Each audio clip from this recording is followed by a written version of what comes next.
नाशिक ग्रामीण पोलिसांनी मालेगाव शहरामध्ये धडक कॉम्बिंग आणि ऑल आउट ऑपरेशन राबवून सराईत गुन्हेगारांसह अवैध व्यवसायांवर कारवाई केली आहे। रात्री 2 ते सकाळी 6 वाजेपर्यंत राबविण्यात आलेल्या या विशेष मोहिमेत मोठ्या प्रमाणात मुद्देमाल जप्त करण्यात आला असून 9 संशयितांना अटक करण्यात आली आहे।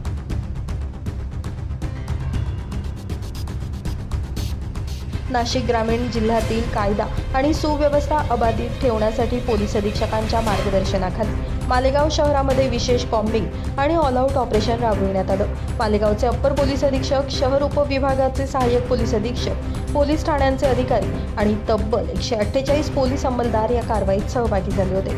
या मोहिमेमध्ये सराईत गुन्हेगारांची झाडाझडती घेण्यात आली, अवैध व्यवसाय करणाऱ्यांवर छापेमारी, अवैध शस्त्र बाळगणाऱ्यांवर कारवाई तसेच मोटारसायकल चोरांविरोधातही प्रतिबंधात्मक कारवाई करण्यात आली।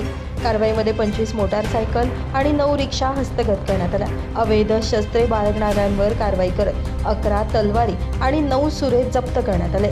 तसेच गुटख्याची तस्करी करणाऱ्यांवरही कारवाई करण्यात आली। या संपूर्ण कारवाईमध्ये तब्बल 15,92,100 रुपयांचा मुद्देमाल जप्त करण्यात आला। पवारवाडी पोलीस ठाण्यात 5, आयशानगरमध्ये 1 आणि आझादनगर पोलीस ठाण्यात 1 असे एकूण 7 गुन्हे देखील दाखल करण्यात आले असून 9 आरोपींना अटक करण्यात आली आहे।